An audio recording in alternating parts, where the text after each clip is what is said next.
Xiao Xiao bergegas setelah Huo Yuhao memanggilnya. Ketika dia melihat semua yang ada di depannya, dia juga tercengang.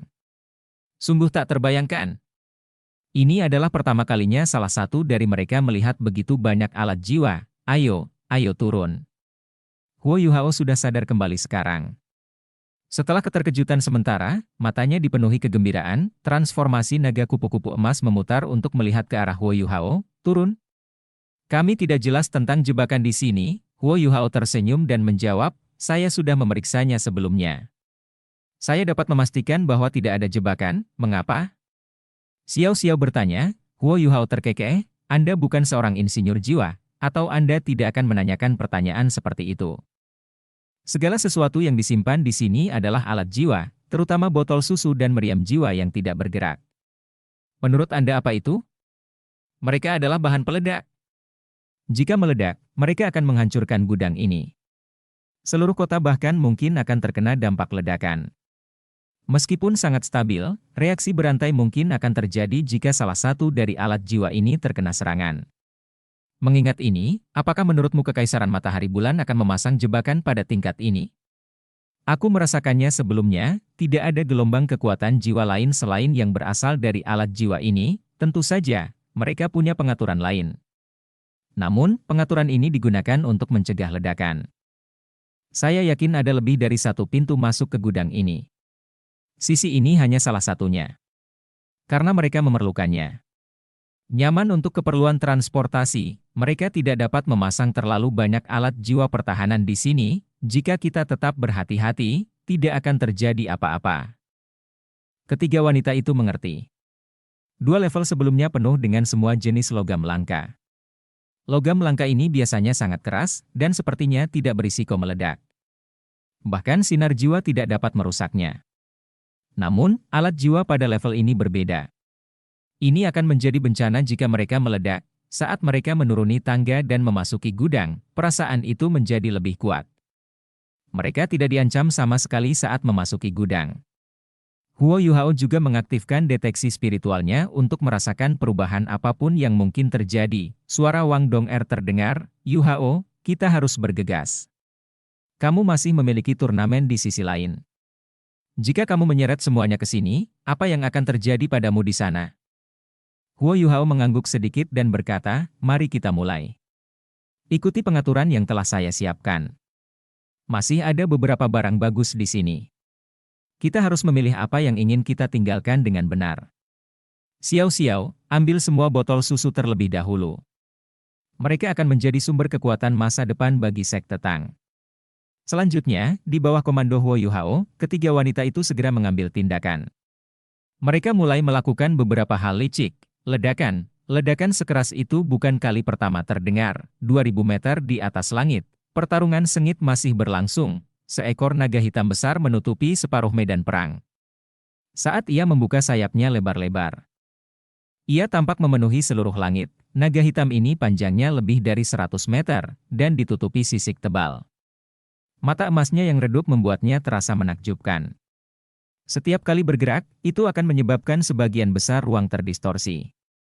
Ruang terdistorsi ini tidak menyebar, namun menetralkan gelombang kejut di sekitarnya.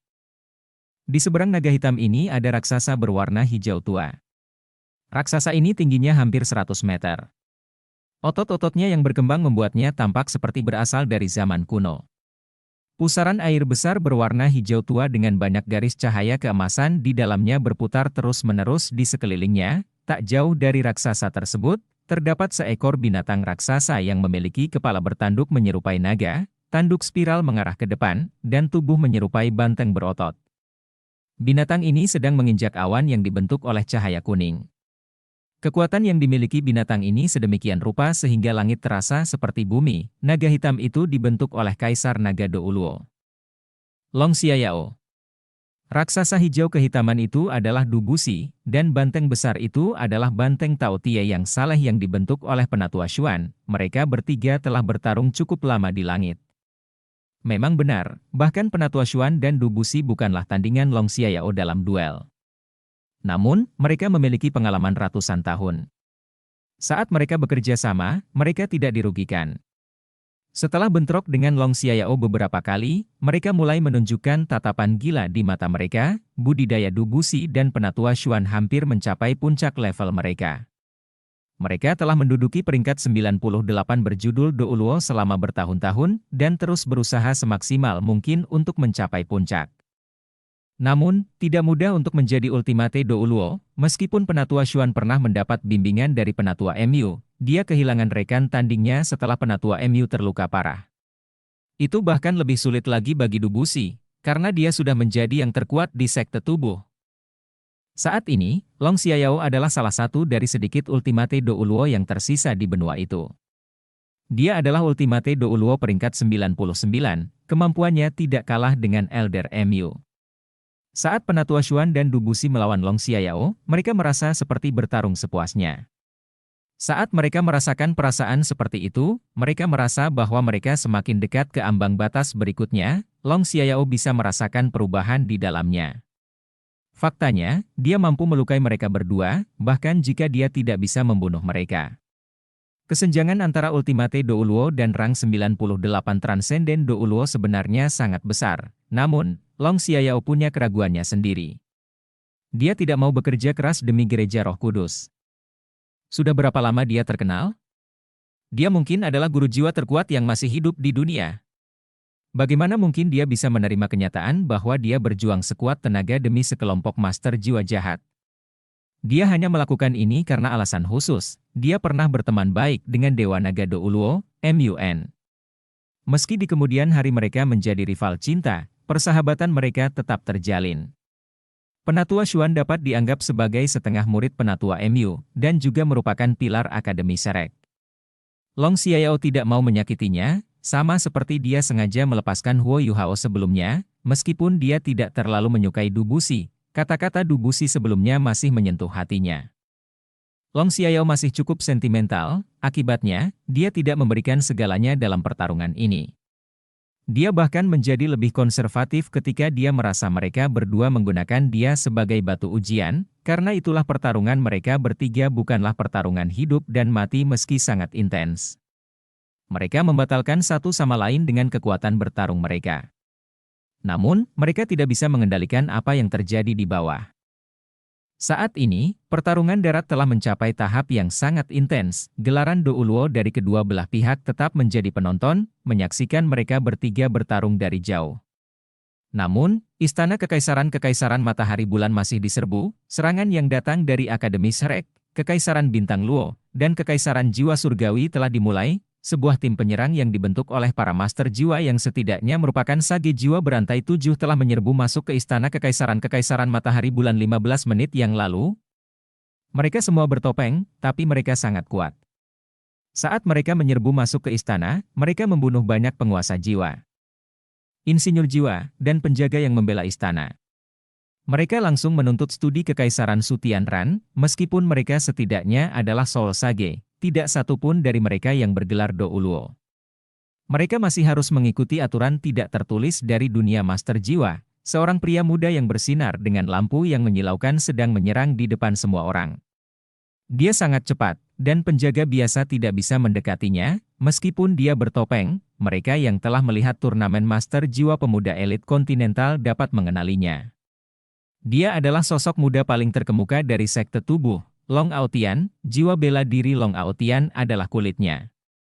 Meskipun dia tidak bisa dibandingkan dengan Dubusi, yang jiwa bela dirinya adalah tubuhnya, dia tetap salah satu yang terbaik di sekte tubuh. Saat dia melepaskan kekuatan bertarungnya sekarang, dia tampak tak terkalahkan, tubuhnya terkadang menunjukkan perubahan yang aneh. Terkadang, dia sekeras baja. Di lain waktu, dia selembut dan kenyal seperti tendon. Sinar jiwa sama sekali tidak efektif melawannya, ada bulan terang di atas kepalanya. Cahaya bulan darinya ditargetkan ke meriam jiwa yang lebih kuat. Bagaimanapun, ini adalah istana kekaisaran, dan senjata yang sangat mematikan tidak dapat dipasang di sini. Akademi Serek dan dua kerajaan lainnya telah mencapai konsensus mengenai hal ini sebelum mereka melancarkan serangan. Disinilah letak keuntungan terbesar mereka, alat jiwa Kekaisaran Matahari Bulan tidak dapat dilepaskan sepenuhnya, yang memberi mereka harapan. Mereka tidak perlu khawatir tentang alat jiwa. Selain itu, para master jiwa paling mahir dalam pertarungan reaktif dalam area kecil. Namun, mereka masih menemui masalah saat menerobos istana. Meskipun Kekaisaran Matahari Bulan tidak dapat memasang senjata yang sangat mematikan, mereka masih dapat memasang alat pelindung jiwa. Lapisan penghalang jiwa pelindung muncul dari gedung dan memblokir peluru meriam jiwa stasioner yang telah mereka persiapkan sebelum melancarkan serangan. Pada saat yang sama, mereka terus merasa dicegat. Para master jiwa Kekaisaran Matahari Bulan juga mulai bergerak. Meskipun mereka tanpa gelar Douluo, mereka masih memiliki guru jiwa jahat dari Gereja Roh Kudus untuk memimpin mereka. Zhongli bersaudara yang pernah ditemui Huo Yuhao termasuk di antara mereka. Ada cukup banyak master jiwa jahat ini, dan kemampuan mereka juga istimewa. Sangat sulit untuk memisahkan mereka dan para penguasa jiwa yang telah melanggar istana. Bantu aku bangkit. Perkuat. Suara teriakan seorang wanita bergema di belakang Long Aotian. Long Aotian dengan cepat mundur dan berjongkok. Setelah ini, sesosok tubuh berdiri di bahunya dan garis-garis cahaya ditembakkan dari belakangnya, menerangi sosok ini. Detik berikutnya, sosok ini melesat ke langit seperti sambaran petir. Cahaya putih keperakan yang kuat bersinar terang, dan bulan sebelumnya berubah menjadi perak. Cahaya bulan yang terang membuat seolah-olah bulan lain telah muncul di langit. Saat cahaya bulan melonjak, udara di sekitarnya mulai terdistorsi sebelum hancur. Ruang hampa gelap menarik udara di sekitar bulan perak ini. Sosok yang naik ke langit berdiri di depan bulan perak, membentuk gerakan aneh dengan tangannya. Di tubuhnya, cincin jiwa terakhirnya yang berwarna merah darah perlahan naik. Bulan perak perlahan ternoda oleh cahaya merah darah dari cincin jiwanya, dan berubah menjadi bulan darah. Seketika, semua orang merasakan badai berdarah datang dari langit, bahkan orang-orang dari pihak yang sama pun tercengang saat melihat pemandangan ini. Garis-garis cahaya penguatan terus mendarat di angka ini. Yang paling menarik perhatian adalah pagoda harta karun yang melayang di udara. Pagoda ini memiliki 7 lantai, dan 5 di antaranya bersinar terang. 5 pancaran cahaya menyilaukan yang berasal dari 5 lantai ini memiliki efek yang menguatkan. Murid Su Tianran menyusut saat melihat bulan darah ini. Jiwa Douluo bercincin 8, saat bulan darah muncul, Zhu Xi segera bergegas ke depannya dan melindunginya. Dia memiliki ekspresi serius di wajahnya, penindasan yang datang dari langit hendak menghancurkan tubuhnya. Meskipun penghalang pelindung dengan kekuatan pertahanan alat jiwa kelas 9 muncul di sekelilingnya, Zhu Xi masih merasa sangat tidak nyaman karena alasan yang tidak diketahui. Pada titik ini, seruan burung phoenix yang nyaring bergema di langit. Bola cahaya merah tua tiba-tiba muncul dari halaman di samping ruang kerja Su Tianran. Cahaya merah tua ini langsung berubah menjadi burung phoenix hitam pekat yang diselimuti api merah tua. Burung phoenix ini menyerang sosok itu seperti sambaran petir. Korosi bulan darah, cahaya berdarah menyebar, dan cuaca berubah. Bahkan judul Douluo yang menyaksikan ini dari langit bisa merasakan perubahan yang terjadi di tanah, saat seberkas cahaya berdarah itu keluar, udara yang ditembusnya seakan menguap seluruhnya. Phoenix gelap yang bangkit sepertinya menyadari ada sesuatu yang tidak beres. Ia mengepakkan sayapnya dan dengan cepat terbang tinggi. Untungnya, cahaya berdarah itu tidak ditujukan ke arah burung phoenix, dan hanya melewati tubuhnya. Itu menghantam penghalang kelas 9 yang melindungi Su Tianran. Tiba-tiba, penghalang emas itu ternoda merah darah. Warna merah darah yang kental dengan cepat menyebar, dan Zhu Xi merasa seolah lautan darah telah menelan mereka sepenuhnya. Darahnya sendiri sepertinya melonjak, dan dia dengan cepat melepaskan Invincible Barrier miliknya. Kembalilah, Zhu Xi. Kekuatan isap yang tak tertahankan datang dari belakang. Zhu Xi merasa tubuhnya menjadi lebih ringan, dan dia langsung tersedot ke pelukan seseorang. Setelah ini, segala sesuatu di sekitarnya berubah. Semuanya berubah menjadi merah keemasan. Apakah ini kekuatan dari keterampilan jiwa 100.000 tahun? Zhu Xi merasa pikirannya sudah kosong. Secara teoritis, penghalang jiwa pelindung kelas 9 dapat memblokir serangan judul Douluo. Namun, teori ini tidak berlaku di hadapan seorang guru jiwa yang sangat kuat. Sosok di langit ternyata hanya memiliki budidaya 8 cincin. Namun, serangannya berhasil mengatasi penghalang pelindung kelas 9. Apakah saya mati? Zhu Xi berpikir dalam hati dengan linglung. Melawan kekuatan yang tak tertahankan, dia merasa sangat tidak berarti, namun, dia segera menyadari bahwa dia belum mati. Itu karena ada lengan yang melingkari pinggangnya, dia tanpa sadar menoleh untuk melihat. Apa yang dia lihat adalah wajah seseorang yang dingin namun percaya diri. Yang mulia, Anda berhasil berdiri, itulah yang sebenarnya terjadi. Su Tianran adalah orang yang berdiri di belakang Juzi dan memegang pinggangnya, namun, Juzi merasa ngeri saat mengetahui bahwa ruang belajar kekaisaran telah menghilang. Seluruh ruang belajar kekaisaran telah hilang sama sekali. Di tanah hanya ada tumpukan puing berwarna merah darah yang perlahan mencair. Su Tianran tampak sedikit sedih. Dia telah bersiap untuk invasi hari ini, dan yakin. Baginya, master jiwa terkuat yang mungkin bisa dikirim oleh musuh-musuhnya hanyalah Sol Do Uluo yang memiliki 8 cincin. Mereka tidak mungkin menghubunginya. Namun, pelepasan korosi bulan darah yang tiba-tiba membuatnya merasa bahwa para master jiwa benar-benar menakutkan. Ada alat jiwa berbentuk mangkuk di atas Su Tianran saat ini. Alat jiwa berbentuk mangkuk emas gelap ini hanya sedikit lebih besar dari mangkuk nasi biasa. Itu melayang di atas kepala Su Tianran dan menunjuk ke bawah, berkedip dengan cahaya bintang. Saat cahaya bintang yang terang bersinar, rasanya seolah-olah ada banyak bintang yang berputar di sekelilingnya. Alat jiwa melepaskan lapisan cahaya keemasan yang menyelimuti Su Tianran dan Juzi. Juzi telah melihat cahaya emas merah sebelumnya karena korosi bulan darah telah terhalang oleh lapisan cahaya keemasan ini. Itu adalah alat jiwa pertahanan kelas 9 peringkat teratas. Sebagai putra mahkota Kekaisaran Matahari Bulan yang pernah menjadi sasaran pembunuhan, Su Tianran sangat teliti dalam menjaga keselamatan dirinya sendiri. Di langit, cahaya berdarah menghilang. Zhang Lexuan merasa sedikit menyesal sekarang. Meskipun serangan mendadak ini tidak harus berhasil, tentu akan lebih baik jika berhasil. Ada satu hal yang benar tentang Kekaisaran Bintang Luo dan Kekaisaran Jiwa Surgawi, membunuh Su Tianran akan menyebabkan masalah internal di Kekaisaran Matahari Bulan. Ini juga yang diharapkan oleh Akademi Serek, namun, alat jiwa Su Tianran terlalu kuat. Bahkan ketika dia menggunakan korosi bulan darah yang diperkuat oleh rekan satu timnya, dia tidak berhasil membunuhnya, dia hanya punya satu kesempatan ini. Master Jiwa dan Master Jiwa Jahat Kekaisaran Matahari Bulan sudah menembakkan sinar jiwa ke arahnya, Phoenix gelap di langit sudah menangis saat ia menyerang ke arahnya. Zhang Lexuan melayang ke belakang dan menyatu dengan bulan perak di belakangnya, membentuk cahaya keperakan buram yang menutupi tubuhnya. Dia tidak segera menangani Dark Phoenix yang terbang ke arahnya. Bulan peraknya tenggelam dan mendarat lagi di tanah. Jika dia tetap di langit, dia akan terlihat terlalu jelas. Bahkan dengan kemampuan Zhang Lexuan, dia tidak akan mampu menangani rentetan serangan yang pasti akan datang padanya jika dia terus menjadikan dirinya sebagai target yang jelas. Namun, Phoenix kegelapan tidak menyerah untuk mengejarnya. Itu mengejarnya sampai ke bawah. Long Aotian berubah menjadi palu besar dan langsung menuju Dark Phoenix. Zhang Lexuan ditawari waktu untuk mundur. Ci! Suara aneh terdengar, dan tubuh Long Aotian terbakar dengan api berwarna merah tua. Dia terbang kembali ke kerumunan orang-orangnya sendiri, menyebabkan seruan terdengar. Dia benar-benar kalah dalam konfrontasi langsung. Itu memang kamu, Xiao Tao. Bangun! Zhang Lexuan berteriak. Saat dia melayang ke depan, dia mengambil posisi ofensif inti Long Aotian. Saat ini, tubuhnya dikelilingi oleh cahaya bulan perak.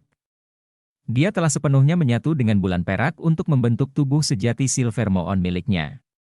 Itu adalah tubuh sejati jiwa bela diri yang kuat yang mahir dalam serangan jarak dekat dan jarak jauh. Saat dia mengangkat lengan kanannya, seberkas sinar bulan menghalangi Dark Phoenix. Zhang Lexuan merasakan hembusan udara hangat menuju ke arahnya. Cahaya bulan yang dia pancarkan terdistorsi oleh udara hangat ini.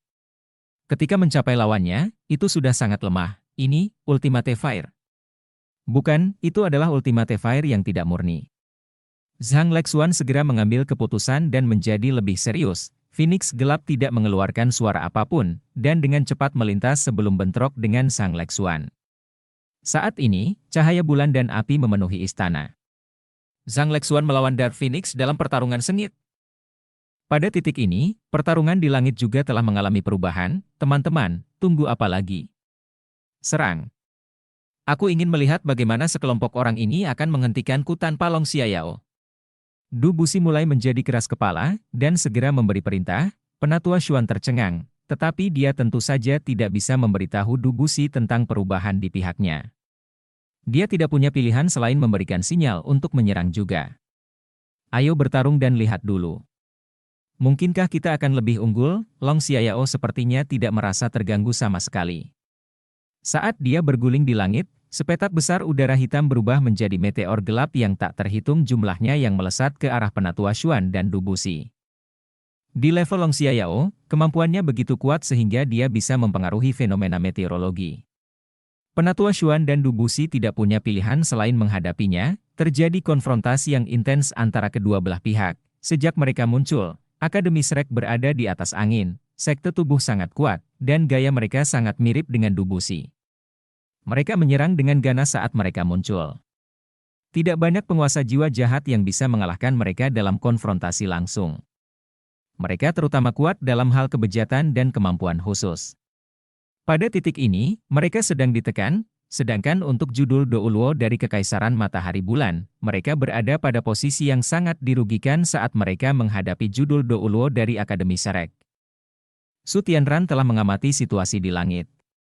Melihat timnya dilemparkan ke dalam situasi yang semakin tidak menguntungkan, wajahnya mulai pucat.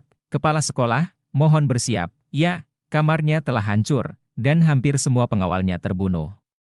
Namun, ini masih merupakan istana Kekaisaran Kota Radian. Su Tianran tidak kekurangan laki-laki.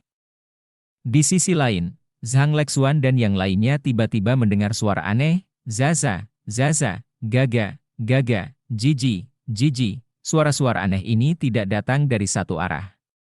Mereka datang dari segala arah. Ini, Zhang Lexuan menjadi sedikit cemas. Dia melepaskan cahaya bulannya dengan seluruh kekuatannya untuk memaksa Dark Phoenix kembali. Namun, gelombang api melonjak dari tubuh Dark Phoenix dan menyapu ke arahnya. Phoenix kegelapan tampaknya benar-benar tidak takut. Zhang Lexuan dan yang lainnya segera merasakan perasaan tidak menyenangkan. Itu karena mereka ngeri saat menyadari bahwa istana kekaisaran sedang berubah, ruangan di sekitarnya yang ditutupi dengan penghalang pelindung mulai bergerak. Mereka mulai membuka, dan laras meriam menyembul dari ruangan ini. Di bawah cahaya yang dipancarkan oleh penghalang pelindung, cahaya logam dingin yang dipancarkan oleh meriam ini dipenuhi dengan aura destruktif. Jika Huo Yuhao ada di sini dan punya waktu untuk berpikir, dia akan menduga bahwa gudang yang dia temukan bukanlah satu-satunya. Itu karena tidak ada alat jiwa kelas 7 dan meriam jiwa stasioner, atau apapun yang lebih kuat. Di sana, gudang lain yang lebih berharga dan menakutkan terletak di Istana Kekaisaran. Semua yang ada di sini adalah kekurangan di gudang lain. Ada berbagai macam alat jiwa dan senjata yang setidaknya kelas 7. Ekspresi Zhang Lexuan berubah ketika dia melihat laras meriam muncul. Dan merasakan kekuatan jiwa menakutkan yang melonjak di sekitar mereka. Dia berteriak tanpa ragu, mundur. Mundur dari tanah. Pada saat ini, mereka yang melawan musuh di darat adalah yang paling aman. Itu karena meriam jiwa semuanya diarahkan ke langit. Bagaimanapun, serangan darat akan mempengaruhi istana, dan bahkan kota. Masalah ini dapat diatasi jika meriam diarahkan ke langit. Mereka yang berada di langit adalah yang paling terancam saat ini, dan mereka bisa merasakannya. Ketika seseorang menjadi gelar Douluo, dia akan merasakan suatu sensasi jika dia dalam bahaya. Saat ini, mereka semua bisa merasakan ancaman yang fatal, perasaan yang sangat menakutkan, ketika mereka melihat ke bawah, bahkan Penatua Xuan dan Dubusi terkejut, istana kekaisaran sepertinya telah berubah menjadi hutan logam, laras meriam tebal mencuat dari gedung. Cahaya yang menyilaukan sudah mulai bersinar di dalamnya. Rupanya, meriam sedang menyerang, bahkan meriam terkecil pun memiliki diameter laras lebih dari 30 cm. Meriam terbesar yang dapat dilihat oleh Penatua Xuan memiliki laras yang diameternya lebih dari 2 meter. Meskipun dia tidak terbiasa dengan alat jiwa, dia tahu bahwa itu setidaknya adalah alat jiwa kelas 8. Tidak ada kekurangan alat jiwa yang diam juga, Huo Yuhao benar. Menyerang istana kekaisaran adalah sebuah kesalahan. Kekaisaran Matahari Bulan adalah kerajaan terkuat, dan membangun namanya berdasarkan alat jiwa. Bagaimana mungkin markas mereka tidak siap? Pandangan dingin melintas di mata Dubusi. Dia akan menyelam, namun, Long Xiao tiba-tiba menunjukkan perubahan yang luar biasa. Dia awalnya dalam wujud naga hitamnya, tapi tiba-tiba berubah menjadi ilusi. Namun, sosok ilusi ini tiba-tiba membesar. Dalam sekejap mata, naga hitam tempat Long Xiao berubah menjadi lebih dari 1000 meter panjangnya. Saat berputar di langit, Du Buxi, Penatua Xuan dan banyak dari judul Douluo di sisi mereka dihentikan. Mereka dicegah untuk menyerang. Pada titik ini, Penatua Xuan tahu persis apa yang harus dilakukan. Dia segera berteriak, "Mundur!" Ketika yang lain dari Akademi Shrek mendengar sinyalnya, mereka segera melepaskan diri dari kelompok mereka dan segera mundur. Begitu mereka mundur, Du Buxi tidak punya pilihan selain mundur juga. Namun, dia tidak bisa menahan diri untuk tidak mengutuk saat dia mundur dengan enggan. Judulnya Douluo membentuk seberkas cahaya yang mengalir. Mereka menghilang ke cakrawala seperti bintang jatuh. Pendiri misterius Gereja Roh Kudus mengangkat tangannya untuk menghentikan murid-muridnya mengejar mereka. Saat dia melihat semua meriam di bawah, dia juga merasa sangat tidak nyaman. Lagi pula, kekuatan Kekaisaran Matahari Bulan bukanlah sesuatu yang bisa dibandingkan dengan sekte seperti mereka. Su Tianran berdiri di sana dengan tenang. Melihat semuanya berjalan sesuai rencana, dia tidak bisa menahan senyum di wajahnya. Pada titik ini, Juzi menyadari bahwa Su Tianran dapat berdiri bukan karena kakinya baik-baik saja. Dia mengenakan sepasang kaki palsu yang dibuat dengan indah dan tersembunyi dari pandangan di balik celananya. Alat jiwa kelas 9. Putra mahkota mampu menggunakan alat jiwa kelas 9? Juzi tercengang. Dia pikir dia telah memahaminya dengan baik, tetapi tidak tahu bahwa kemampuannya telah mencapai tingkat seperti itu. Apa maksudnya jika dia bisa menggunakan alat jiwa kelas 9? Bahkan jika alat jiwa kelas 9 ini memiliki persyaratan yang lebih rendah, kekuatan pertahanannya masih berada pada standar alat jiwa kelas 9 peringkat teratas. Ini berarti bahwa Su Tianran setidaknya adalah Soul Douluo berperingkat 8 dan berperingkat teratas, namun, usianya baru sedikit di atas 30 tahun.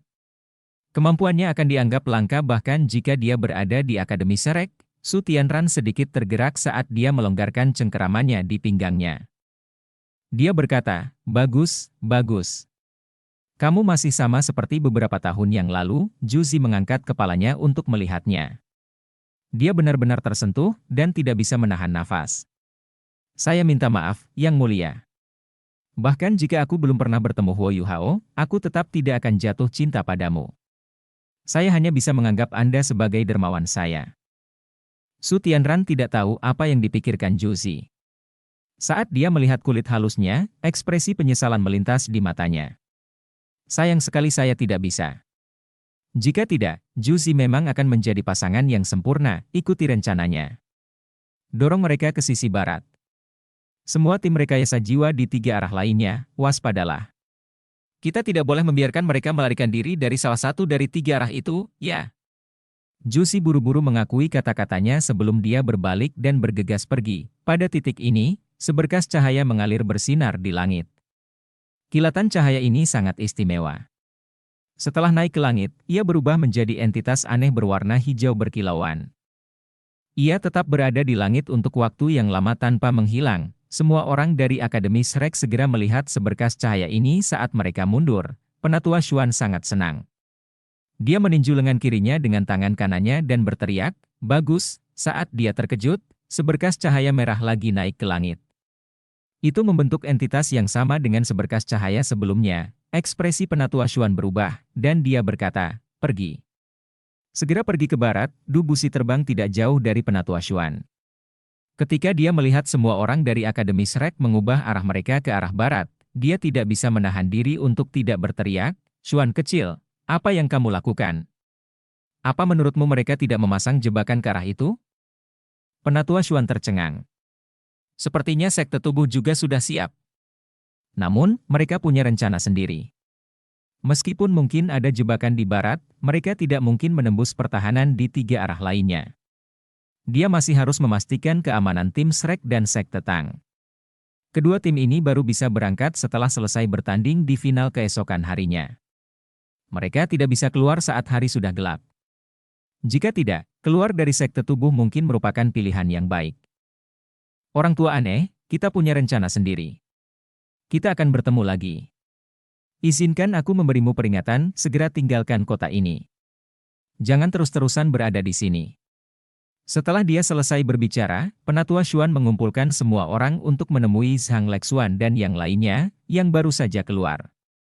Setelah itu, mereka melanjutkan perjalanan ke arah barat. Du Buxi sedikit terkejut.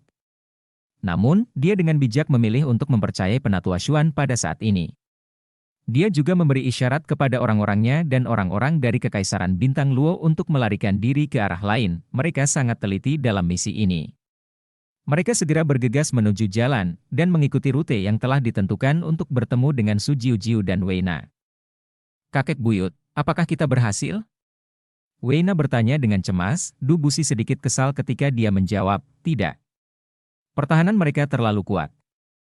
Long Xiaoyao memang ada di sana tanpa malu-malu. Ayo cepat pergi. Aku melihat semacam sinyal dari Akademi Shrek sebelumnya. Xuan kecil memperingatkanku untuk segera meninggalkan Akademi Shrek, kota. Mereka pasti sudah mengatur sesuatu. Ayo segera pergi, Su Jiujiu bertanya. Elder Du, bukankah orang-orang dari Akademi Shrek akan berangkat bersama kita? Du Busi mendengus dan menjawab, Xuan kecil sangat mementingkan kejayaan. Dia tidak akan pergi sebelum turnamen selesai. Akademi Shrek suka membual tentang betapa terbuka dan terbukanya mereka. Mereka tidak akan pergi sekarang, ayo pergi. Lagi pula, kita tidak bisa menyimpan terlalu banyak orang di dalam barang kita itu. Aku yakin Shrek tidak akan terlalu menderita, mengingat kemampuan mereka. Kalau dipikir-pikir, aku cukup bersemangat untuk mengetahui apa jenis kejutan yang akan diberikan oleh Xuan kecil kepadaku. Cepat, perintahkan orang-orangmu untuk pergi sekarang, baiklah. Su Jiujiu juga tidak menunda, dan segera memberi perintah. Di sisi lain, Penatua Xuan segera pergi bersama yang lain dari Akademi Shrek.